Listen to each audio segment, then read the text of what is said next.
Vous savez, un peu comme tout le monde, je regarde des animés depuis tout petit. Et il y a toujours eu plusieurs critères qui vont faire que j'apprécie une œuvre ou non, comme son histoire, son univers ou son rythme. Mais parmi tout ça, il y a un point qui me marque et compte plus à mes yeux, c'est le personnage principal. Et j'ai de la chance, car les animés regorgent d'excellents protagonistes. T'as les iconiques comme Goku, Luffy ou Naruto, les héros attachants comme Izuku Midoriya, ou encore les anti-héros comme Guts de Berserk.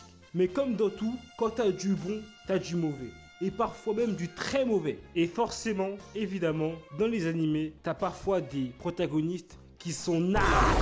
Et parmi tous ces héros nazes, t'as celui qui est le plus naze d'entre eux. Et c'est précisément de lui dont on va parler aujourd'hui. Dans cette vidéo, je vais vous parler du pire héros qui m'ait été donné de voir. À savoir Kazuya de Rent a Girlfriend.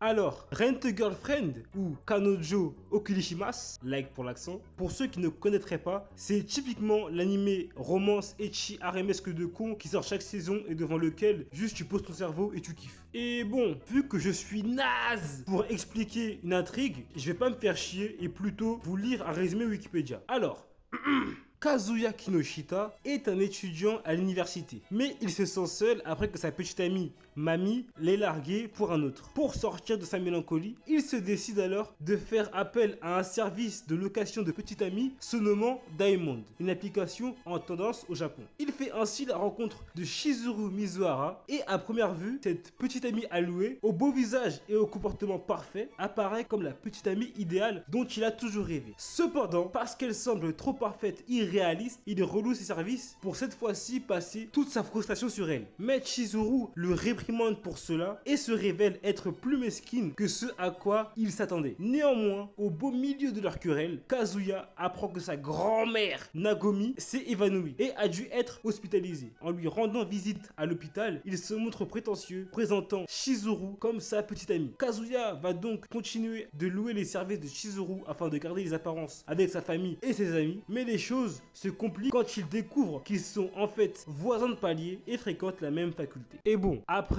t'as d'autres filles qui vont se joindre à l'histoire au fur et à mesure que ça avance, et Kazuya va se former comme ça un petit harem entre guillemets parce que toutes les filles qui lui tournent autour ne sont pas forcément amoureuses de lui. Bref, du coup, quel est le problème avec ce très cher Kazuya? Eh bien, premièrement, il est maudit. Oui, il est maudit par le fait qu'il soit un protagoniste d'une romance ecchi. Et lorsque tu es le personnage principal d'un animé de romance, tu es condamné à être un perso de merde.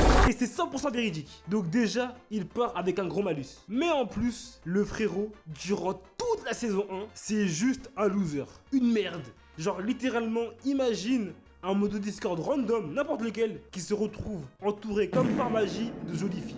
T'imagines un peu toutes les dingueries qu'il pourrait faire? Bah c'est Kazuya. C'est littéralement ça. Mais ça encore c'est rien. Le pire avec lui, c'est à quel point il est soumis à son ex la pute là. Mais quand je vous dis soumis, c'est un niveau de soumission du même niveau que David Samford avec Jude Sharp. Et Dieu seul sait que lui, en termes de suceur, c'est le haut niveau. Déjà, pour vous dire, juste après qu'elle l'ait quitté, au lieu de, je sais pas, se vénère, commencer à tabasser les murs pour montrer que, je sais pas, tu vois, c'est pas un bouffon. Il chiale. Bon, ça, encore à la limite, c'est compréhensible. Et il se met à imaginer à quel point le nouveau mec de son ex doit bien la péter. Et il bande dessus, genre. Ce fils de pute dit littéralement, ça m'excite. Et dites-vous que c'est littéralement une des premières scènes de l'animé, hein. Épisode 1, pour vraiment te montrer à qui t'as affaire. Mais si vous pensez que c'est une dinguerie, dites-vous qu'il a fait pire. Il a fait pire, ce chien. Plus tard dans l'animé, je sais plus trop c'est quoi le contexte, mais il reçoit une photo de son ex en maillot de bain sur son téléphone. En voyant ça, Kazuya, le poteau, il a un éveil spirituel. Ni une ni deux, il dégaine des mouchoirs, il baisse son pantalon et il commence à se baigner sur la photo. Et je vous jure, hein, c'est pas une blague, on a une scène de 2 minutes, 2 minutes, où il pratique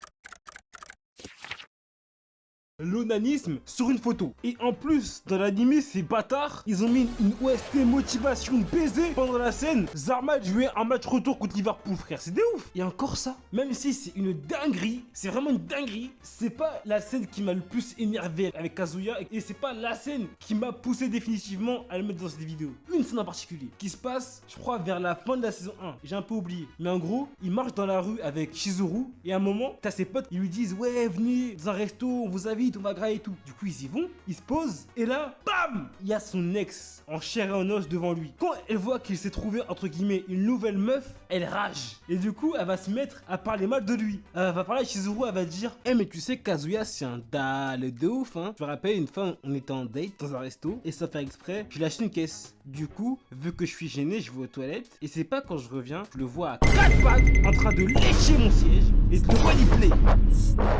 Elle est en train de le finir, de l'humilier devant tout le monde, jusqu'à un moment, t'as Chizuru qui en a marre et qui lui met un coup de pression. Elle est là, lui dit wesh, comment tu parles de mon mec là? Et Kazuya, en voyant ça, en voyant qu'une badise s'est levée et a pris sa défense devant tout le monde, il tape des 2 poings sur la table, il se lève et là t'es là. Vas-y Kazuya, vas-y, finis là, montre-lui qui est qui. Vas-y Kazu. Je suis désolé, je peux rien faire. Je suis comme ça.